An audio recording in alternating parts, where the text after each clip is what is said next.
Along. Great to be presenting here again. Oh, recording in progress. Okay.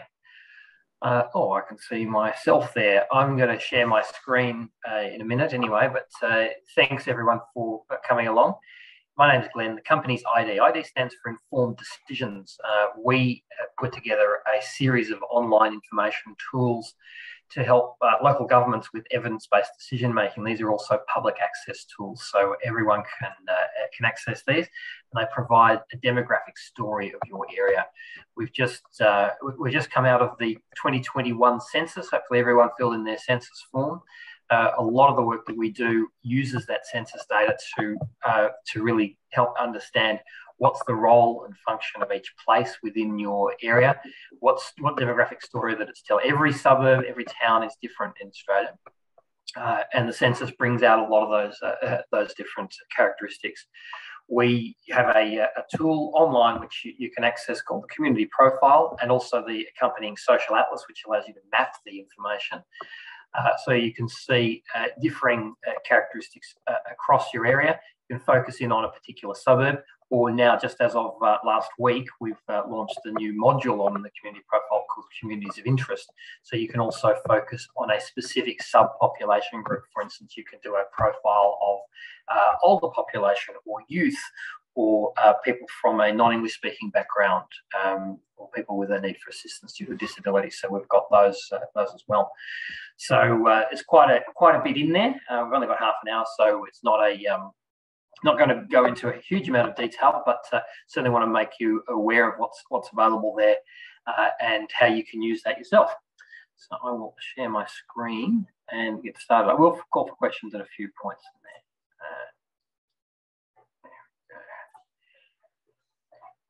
there.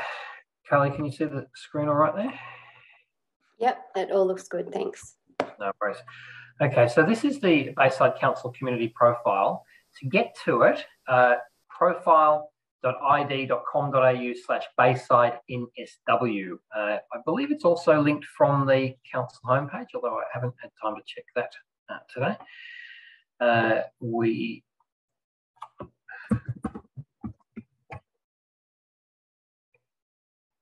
There we go, Bayside Council Community Profile. It's under Home Community in the on Bayside Council website, and you can link into the Community Profile. Also our population forecast and economic profile, which I won't be going into detail, but there is some information on the local economy and workforce, as well as the future population. Primarily, I'm going to be having a look at the Community Profile, which is available to all and provide you with a lot of information up to the last census, and a little bit of information beyond that, in that we have population updates every year. We have a bit of information on job seeker recipients in there as well, and some migration information, which is updated every year as well. But most of the information in here is from the 2016 census, but it goes right back to the 1991 census. In Australia, we have censuses every 5 years, and they provide a really useful time series, a snapshot every 5 years on what our population looks like, so you can see exactly how your area is changing over time. We do have this information for every suburb. Why am I import the ward? For every suburb and ward within Bayside Council. You can see the individual suburbs listed in here and also on the map, and the 5 wards are available there. So everything you see on here is available at that geographic level for each suburb individually, and each of those wards individually as well, if you want to look at in that at that level. It's fairly simple in terms of select the suburb. You can see the latest 2020 population estimate for that suburb, population density and land area. You can see the boundary of that area and where it relates to. We've adjusted previous years of census data. So we've got 2016, the last census is the latest year, but all the previous years are adjusted to match that current boundary, even if the suburb boundaries change, and they do sometimes change. So we've adjusted to that current boundary. So if you go in then to area profiles, useful place to start actually is the population highlights page, where you can get some basic information for your particular suburb, your latest population, and then going back to the 2016 census, what was the average age, median age, a few other characteristics like the number of different types of households, types of housing, costs of mortgages and rents, household incomes, all the things that you probably remember recently filling in on the census, compared to Bayside Council area, Greater Sydney, or Sydney and New South Wales, and also with a little comparison over time there, so you can see how it's gone up or down in that last census period. We get the 2021 census data. Although the census collection is finished, we don't get the data until mid next year when we'll be rolling that into the site, and you'll get a full update on that. In the meantime, there's some basic things like population numbers that are updated more regularly there. And you can see that's in the population highlights page, but the bulk of the detailed information is in area profiles and then the communities of interest module, which I'll get to in a minute. Area profiles takes you through a series of 38 different census topics to help you understand your particular place. How old are we, which is 3 different measures of age groups. Who are we, which is everything about your cultural diversity, language, birthplace, religion, and ancestry, education levels, and also disability or need for assistance, which is a very specific measure of disability, which is in the census. Next census, by the way, is going to have, well, you may remember filling it in, had the long-term health conditions question, which will be a very interesting one too, which we'll have on the site soon as well. What do we do? It's everything about employment, unpaid work at incomes, and how do we live, which is households, housing tenure, and dwelling information. So every topic is available and it's set up in the same way on here. So if I go into somewhere like 5-year age groups, that's about telling the most fundamental demographic story. How old are we in this area? So we're looking at Bexley there. It says, gives you a headline figure, tells you exactly what the census question was that was asked, why you'd use it, and other topics to build up a story of that place. And then you've got a table with the latest census broken down into those age groups and one earlier census. You can flick that earlier census over to anything right back to 1991, and the bottom line tells you then how much the total population of that area has changed in the time period you've got selected. So you can do 5 through to 25 years. We'll be adding obviously another census next year, and you can see how that compares to a benchmark. So your benchmark is either Bayside Council, Greater Sydney, the Southern Sydney region, SS Rock, which is a group of councils in the Southern Sydney area, New South Wales and Australia, or you can compare one suburb to another. So if you want to compare directly Bexley to East Lakes, you can also do that, and it updates this chart. The charts themselves can be exported into image formats, into PDF. Copy to clipboard is my favourite. Just click on that, Control-V, paste it into Word, Excel, PowerPoint, and away you go. You're welcome to use any of these. So these are public access sites. You don't need to ask our permission to use the data sets in any reports, anything you're doing. We have uni students using it for school, for projects and assignments and that sort of thing. We have people from real estate and that sort of thing doing research. So you're welcome to use that. Council actually does pay for this service on behalf of the wider community, but just make sure you keep that source information attached, which it automatically does when it does that export. Then the second chart we call the emerging chart. This is how has this characteristic changed in the time period you have selected there. So you can pick your area, pick your benchmark, and pick your time period, and then you can see over that 5-year period, our biggest increase in that suburb was 248 more people aged 85 plus. So that's a clear ageing process. You can also represent that in percentage terms, and you can see that. If you do that over 25 years, you can see there's actually more kids over to 25 years, but in percentage terms, it's predominantly increases in people in their 50s through to 85 plus there in that time period. So quite a lot of differences there. And you can follow that through by looking at other topics, for instance, household types in Bexley there. We've got, well, it's compared to East Lakes, so I might just change that back over to Bayside Council. So you can see Bexley is much more of a family area overall than Bayside Council. It's got more one-parent families and more couples with children, and generally less lone persons, although that's increased over time, the number of lone-person households.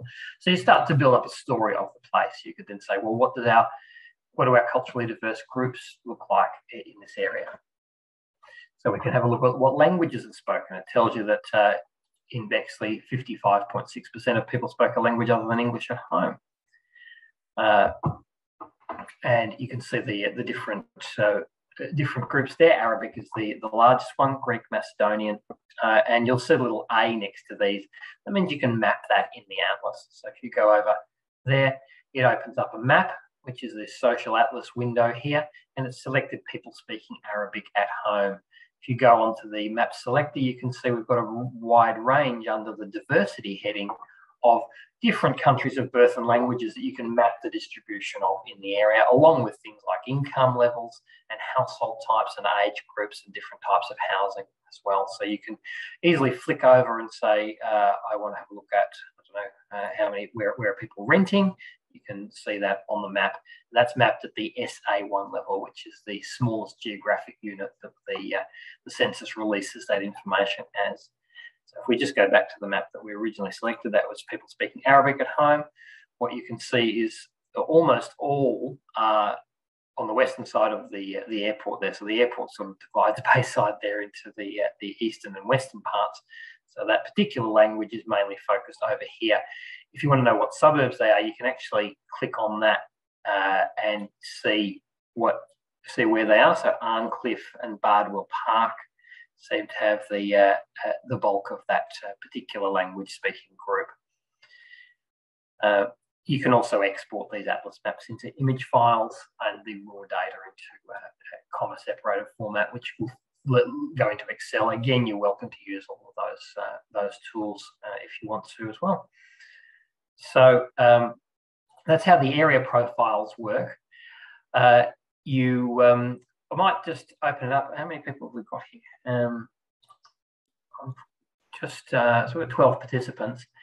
If anyone would like to maybe go through just briefly over a few minutes, the story of a particular suburb. I picked Bexley there sort of at random, but if you've got a particular suburb you'd like to maybe go through the characteristics for, let me know.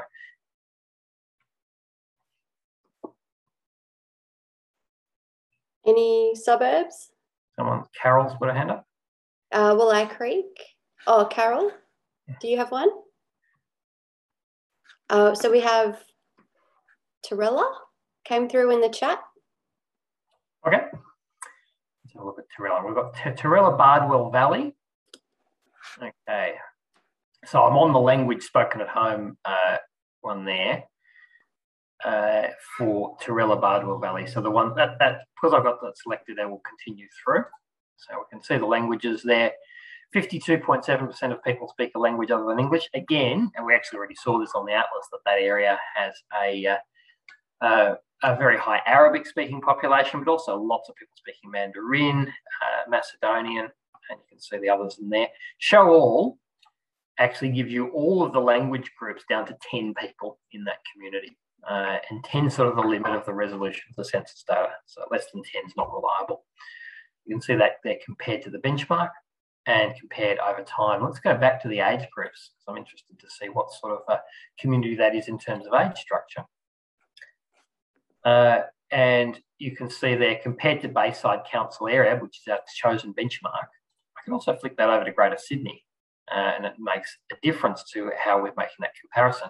But generally that area has a younger adult, people in their 20s population, with some young children, but not many teenage children. So it's families with young children and probably young singles sort of area. And that's by far the biggest increase in that last 5-year period there.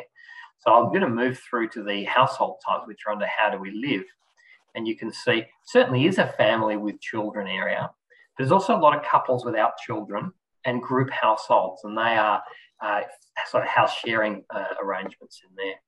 The group households increased at the same time, though couples without children increased.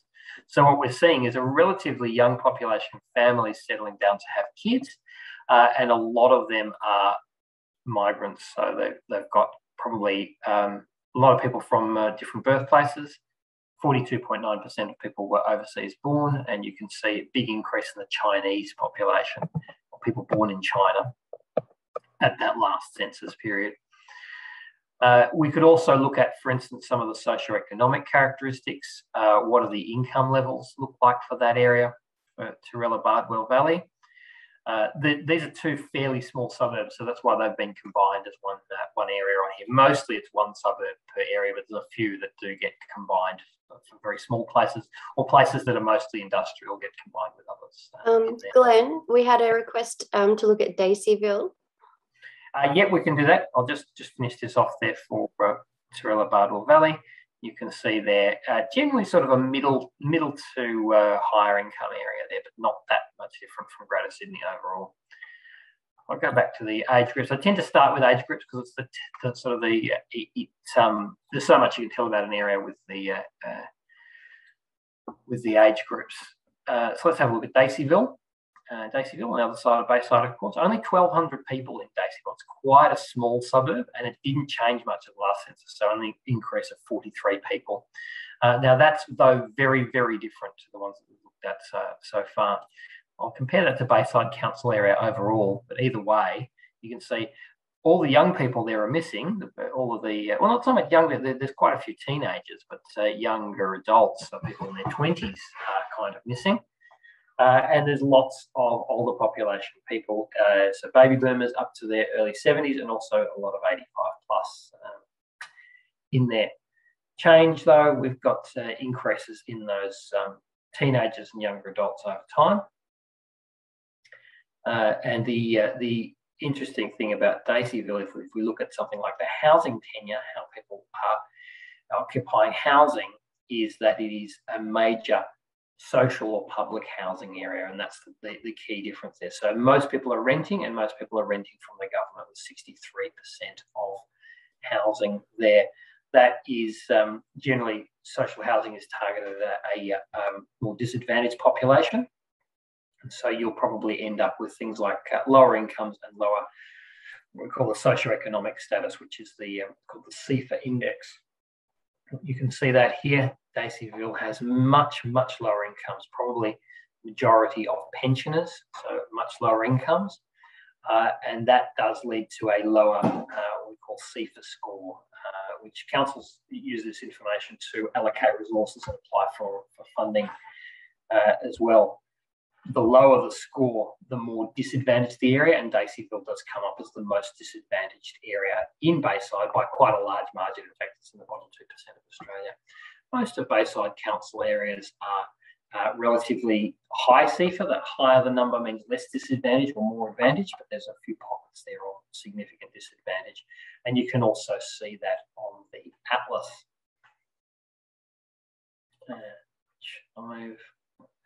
Atlas under income and well-being, the CEFA index of disadvantage, and this is Daceyville up here with the very disadvantaged little pocket there on the corner. There are disadvantaged pockets in other parts of Bayside, but that's the most significant one there.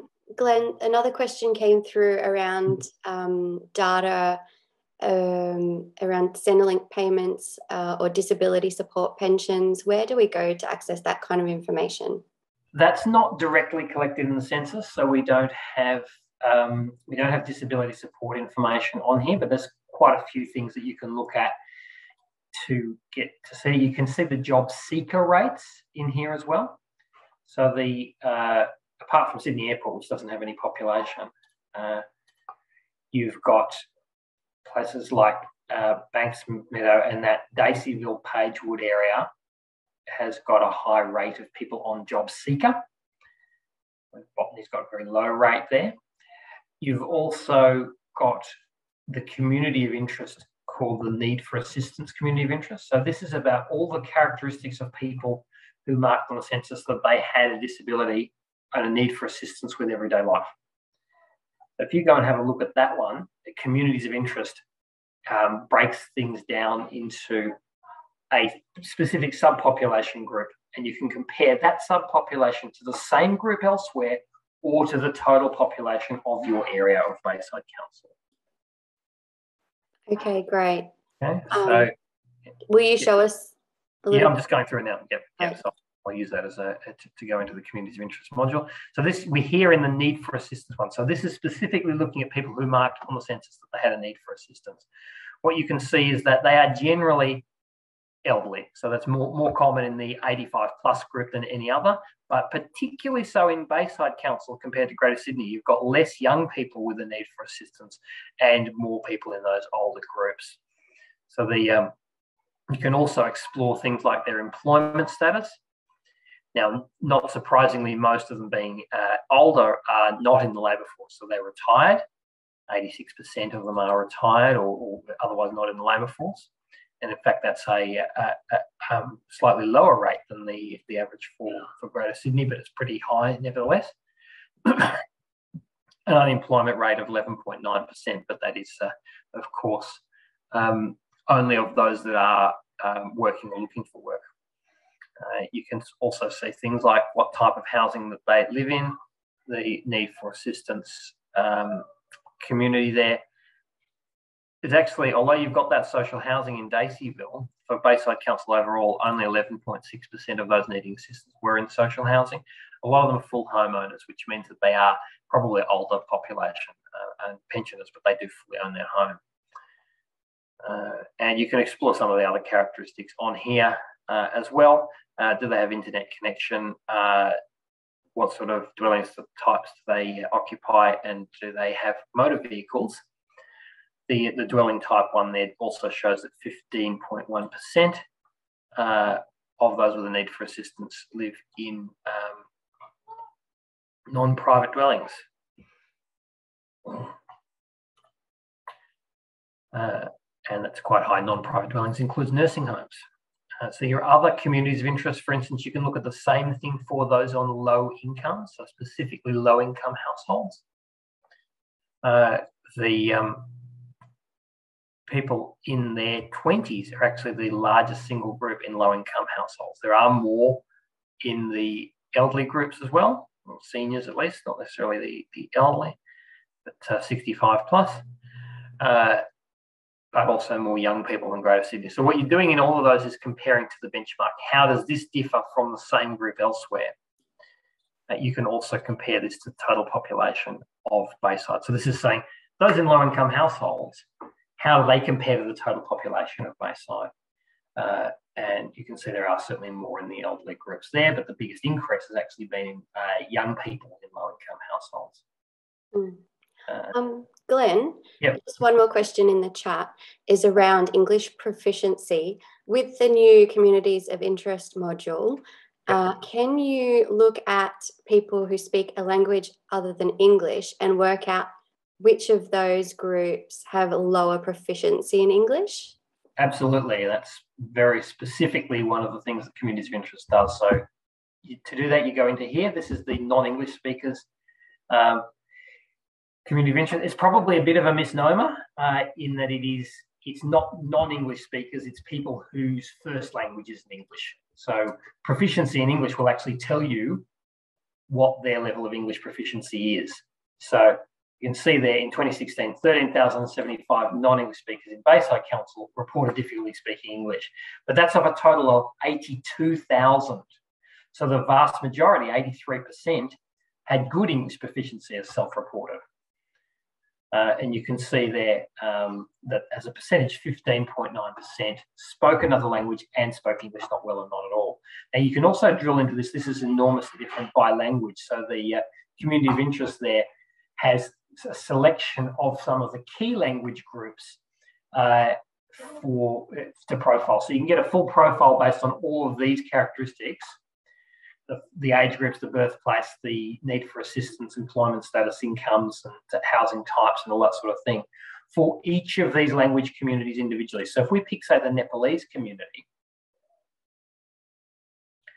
you can see that there's very good English proficiency in the Nepalese community. So 93% spoke a language and spoke English very well or well. If you look at, say, Arabic, you can see that's also quite high, but not quite as high as the Nepalese one. So it does vary quite a bit from community to community. And is this searchable through the atlas as well, some of this data? Yeah, the distribution of those communities is on the atlas, but the breakdown and proficiency in English is also shown. So not fluent in English, you can map that one, but you can't map the crosstab. You can't map individual languages by proficiency in atlas. Yeah. So that's too detailed to show at that very fine geographic level. You can see the poor English proficiency is highest around the is that Rockdale Town Centre, I think, around there, Banksia, in that area. So back onto the communities of interest there. So you've also got with those language communities. So we can see there Chinese speakers have got really still 74% speak English well, 25% so that they don't. But that's self-reported as well. So you just have to be careful. The census has to be responded in English.